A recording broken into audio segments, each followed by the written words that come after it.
প্রিয় দর্শক, স্বাগতম প্রবাস টাইম সম্প্রচারের দর্শক। এই মুহূর্তে কিন্তু যুক্ত রয়েছে মানিক মিয়া অ্যাভিনিউতে। মানিক মিয়া অ্যাভিনিউর সংস্থা ভবনের পাশেই যে অবস্থিত যে মানিক মিয়া অ্যাভিনিউতে, সেই মানিক মিয়া অ্যাভিনিউতে ইতিমধ্যেই কিন্তু প্রায় লক্ষাধিক মানুষের যে ঢল, সেই ঢলটি কিন্তু লক্ষণীয়। মানিক মিয়া অ্যাভিনিউতে কিন্তু আজ 3টা থেকে কিন্তু আজ পয়লা বৈশাখকে কেন্দ্র করে কিন্তু আজ 3টার পরবর্তী থেকে কিন্তু মানিক মিয়া অ্যাভিনিউতে যে গণজমায়েত, সেই গণজমায়েতটি কিন্তু ইতিমধ্যে লক্ষণীয় হয়েছে। এই মানিক মিয়া অ্যাভিনিউতে যে গণজমায়েত, সেটি কিন্তু ঘনমানুষের দলে পরিণত হয়েছে। আজ দুপুর 3টা পরবর্তীতেই মানিক মিয়া অ্যাভিনিউর যেই দল, সেই দলটি কিন্তু প্রথমে কনসার্ট ও বিভিন্ন জাতিগোষ্ঠীর যে সদস্যরা রয়েছেন, সেই জাতিগোষ্ঠীর সদস্যরা এই কনসার্টে অংশগ্রহণ করেন, এমনকি বিভিন্ন গান বাজনা পরিবেশন করেন। এমনকি মানিক মিয়া অ্যাভিনিউ এই কনসার্ট পরবর্তী কিন্তু যেই একটি ড্রোন শো হয়, সেই ড্রোন শোতে কিন্তু যে পহেলা নববর্ষকে ঘিরেই কিন্তু এই আয়োজনটি করে সংস্কৃতি বিষয়ক মন্ত্রণালয়ের এই অনুষ্ঠানটিতে কিন্তু মানিক মিয়া অ্যাভিনিউ ও যে রাস্তাটি রয়েছে, সেই রাস্তাটির যেই কয়েকটি লেন রয়েছে, সেই কয়েকটি লেনে কিন্তু এই মুহূর্তে যে জনসংযোগ, সেই জনসংযোগটি পরিপূর্ণ। এমনকি মানিক মিয়া অ্যাভিনিউর আশেপাশে যে রাস্তাগুলো রয়েছে, সেই রাস্তা, এমনকি যেই মানিক মিয়া অ্যাভিনিউর আশেপাশে যেই চলাচলের রাস্তা, এমনকি যে পার্কগুলো রয়েছে, সেই পার্কগুলোতেও যেই মানুষের গণসংযোগ ঘটেছে। সেই অনুষ্ঠানটি কিন্তু ইতিমধ্যেই প্রায় সম্পূর্ণ হয়ে গেছে।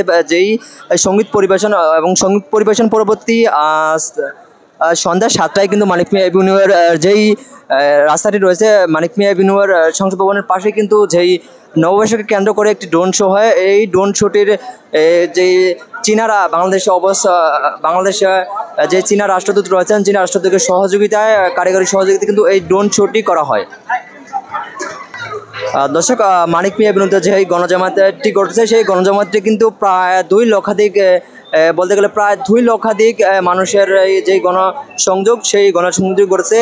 পহেলা বৈশাখকে কেন্দ্র করে কিন্তু মানিক মিয়া অ্যাভিনিউতে বাংলাদেশ সংস্কৃতি বিষয়ক মন্ত্রণালয়ের এই অনুষ্ঠানটি ঘোষণা করা হয়। এই অনুষ্ঠানটিতে কিন্তু ব্যাপকভাবে সাড়া ফেলে। এই অনুষ্ঠানটি কিন্তু যেই এক মিলন মেলা, সেই মিলন মেলা হয়ে উঠেছে। এমনকি এই অনুষ্ঠানটিকে কেন্দ্র করে যে পরিবার পরিজন, আত্মীয় স্বজন, এমনকি যেই তরুণ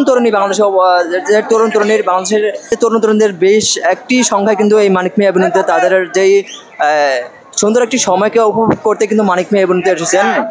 এমনকি মানিক মিয়া অ্যাভিনিউতে ড্রোন শো পরবর্তীও কিন্তু যে একটি এই কনসার্ট চলছে। এমনকি মানিক মিয়া অ্যাভিনিউতে এখনও কিন্তু যেই মানিক মিয়া অ্যাভিনিউর কনসার্টটি, সেই কনসার্টটি দেখতে কিন্তু প্রায় যে মানুষের ঢল আসছেন। এমনকি মানিক মিয়া অ্যাভিনিউতে যেই ঢল যেমনভাবে আসছেন, তেমনভাবে কিন্তু মানিক মিয়া অ্যাভিনিউ ত্যাগ করছেন এই কনসার্ট দেখতে আসা সাধারণ যেই মানুষজন রয়েছেন তারা।